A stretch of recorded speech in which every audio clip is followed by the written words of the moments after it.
There is a part of Andor that, if you are not paying attention enough, you'll miss its importance to the story. It has nothing to do with any single action scene or major cliffhanger that ends either of the show's 2 seasons. It's just a simple datapad filled with the words of a man who doesn't even realize his life has already changed so many people even after his death. Karis Nemik's Manifesto is everything in Andor. Since the show aired, fans have talked endlessly about Luthen's iconic monologue, Mon Mothma's big speech in Season 2, and so much more. But Nemik's Manifesto has mostly stayed in the background. It's a topic of conversation that doesn't have many videos made about it online, if at all, which is a strange and odd thing to see because it's one of the most honest and hopeful pieces of text that Star Wars has ever put on screen. I want to talk about Nemik's words, how they changed someone like Cassian Andor, why the Empire is terrified of them, and why fascism always collapses under the weight of words like it, and why the Manifesto feels very relevant to the real world we're living in right now. Nemik is easy to underestimate as a side character who got very little screen time in Season 1. He's a young kid, he's awkward, he talks a lot. In another Star Wars story, he'd be background noise that could get on people's nerves and be annoying. But Nemik understands something that others don't. Revolutions don't start with weapons, they start with an idea. His manifesto isn't a call to violence like many manifestos are. His talks about freedom not as an abstract value, but as something that erodes slowly over time until people don't even notice it's gone. And that's what makes his words powerful, not because they're radical, but because they are clear and have a purpose to their intent. The Imperial need for control is so desperate because it is so unnatural. Tyranny requires constant effort. It breaks. It leaks. Authority is brittle. Oppression is the mask of fear. That one line in the Manifesto hits because it reframes the Empire to what they truly are, not as some monstrous force of nature, but as something fragile, something that depends on silence, compliance, and the exhaustion of spending resources to take over entire systems and bend them to their will. I mean, just think about it. The Empire in their time of reign caused so much damage to the galaxy with all the worlds they destroyed, the cultures they stole from and eradicated to almost near extinction, the economies that helped run the galaxy all under their control. These are tactics that an authoritarian and fascist regime undertakes not in order to gain power, but to prevent people from gaining it back from them. Every piece of Star Wars media that we've gotten that depicts the original trilogy era, specifically something like Andor, shows that everything I just said is true. Nemik isn't writing this manifesto for rebel generals or any one senator who defected to the rebellion. He's writing it for regular everyday people who feel something is wrong and need that extra boost of enthusiasm to take up to the cause. He says it as much in that manifesto. There are whole armies, battalions, that have no idea that they've already enlisted in the cause. He's speaking to those people who don't know it yet because they will eventually realize what the truth is. That's the real power of his manifesto and his words. The whole point of a show like Andor is for us to follow one of those people that Nemik speaks to. When we meet that very person, he's not a revolutionary. He's not even especially political to the world around him. Cassian Andor is reactive. He survives. He runs. He does what he has to do and tells himself it doesn't mean anything. The Empire is just, well, it's just there for him. Before the Manifesto, Cassian's rebellion is personal. They killed people he loved, they took his home, they kept squeezing him until he snapped back. That's not necessarily ideology. That's just what the pressure is like of living in a galaxy run by a regime as bad and as evil as the Empire. Even Jyn Erso, who Cassian meets in Rogue One, shares the very same ideology that Cassian had prior to him becoming a full-on rebel. We are given that idea when she tells it right to Saw Gerrera that she doesn't seem all that bothered about what her life is like if you are not looking up at the sky and seeing what the Empire is doing while their flag is flying overhead. In Andor, when Nemik dies, Cassian doesn't suddenly become enlightened to the world around him.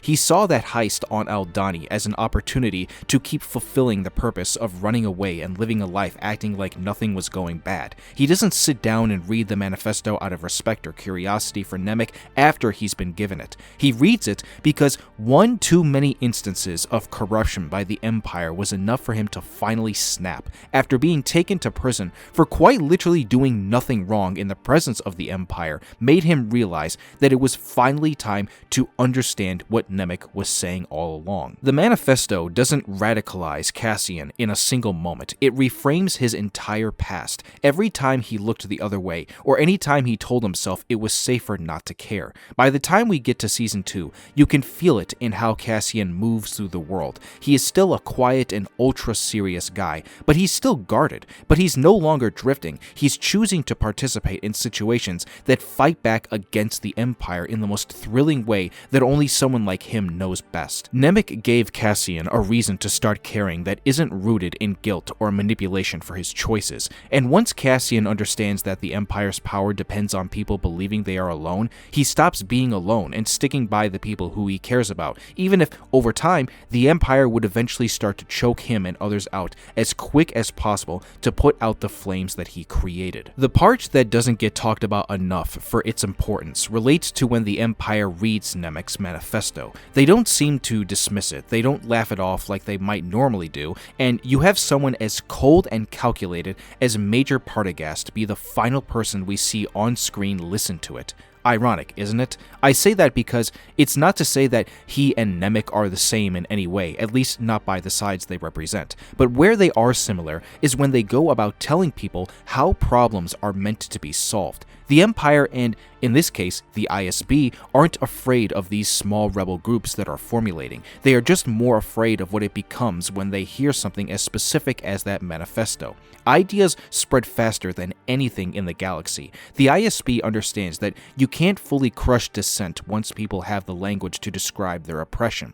Once people start recognizing patterns like the ones the Empire invokes, like over-policing, surveillance, and manufactured fear through means of propaganda, it becomes harder to convince them that this is all normal. The Empire's obsession with control is also its confession. They know their authority is artificial, and artificial systems require constant reinforcement and change. Who said it best? It was actually Dedra Miro. There is a great scene between her and Partagast where she tells him that the rebels don't care about the lines they draw on maps. His system is dying and it needs to be changed, and he seems taken aback by that, and she tells it right to his face, and he's almost willing to go along with it. That's what Nemik is speaking to, and it's ultimately what Partagast was able to realize before he took his own life. It's one of the best scenes in the entire show, and I couldn't think of a better character to go through it than him on the side of the Empire. This is where Andor stops being just a Star Wars show for me and many other people,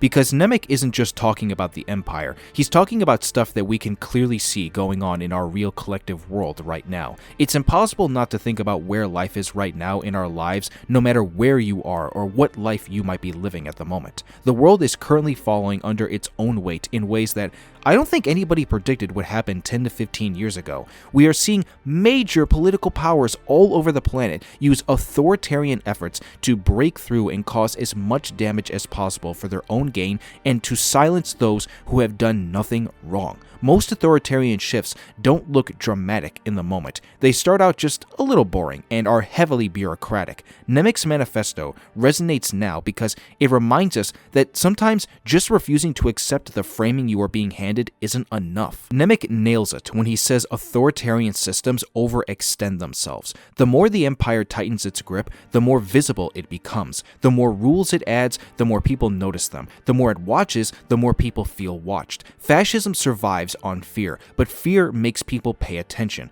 And once enough people are paying attention, the illusion starts to break. The Empire believes it's invincible because it's loud and overwhelming. Nemik understands that its real weakness is that it has to be. Freedom doesn't need to be announced itself. The oppression does. That is the biggest weakness of fascism and authoritarianism that we are seeing all over the world in many places right now. Nemik never sees the rebellion succeed. He never gets to know how much his words mattered in the end. But maybe that's the point. Revolutions aren't built by the people who get promoted by the end or even live to tell the tale. They are built by people who leave behind ideas strong enough to outlive them. Nemik's manifesto doesn't tell us what the future will look like. It just tells us the truth about the present and trusts us to do something with it. And maybe that's why it still resonates with many people who have watched the show and can use the words in the manifesto to bring a light to what we are seeing in real life right now. Wherever you are, you have to keep fighting. If you are in Gaza, stay strong out there. If you are in Iran, keep fighting and stay strong with that conflict. If you are here in the United States, survive and keep fighting the current regime that is doing all the shit that it's doing. If you are here anywhere else in the world and you understand this, keep fighting and stay strong. This is not meant to be some kind of political statement to take one side over the other. I'm just speaking to this on a human level. We have got to see change come back again in ways that change the way the future can hopefully progress for the better. Use the words of Nemik's manifesto to help enlighten you and the cause that you are fighting for. And eventually, just like the Empire, they are going to fall, and you are going to find that freedom once again. I end off the video by asking you all this question. How much do you think about Nemik's manifesto after watching the show? What part of your life do you think these words of his have an effect on you, whether personally, socially, or politically? I do want to hear what you have to say, so leave your comments down below with your answers. If you made it this far into the video, I am trying to make more videos on Andor like this one throughout the year if I can. If that is something that you are looking forward to and you enjoyed this video, hit the like button, subscribe if you are new here, and please turn on that notification bell. Thank you all so much for stopping by and watching. I hope everyone here has a wonderful rest of the day, and I will see you all soon for the next video.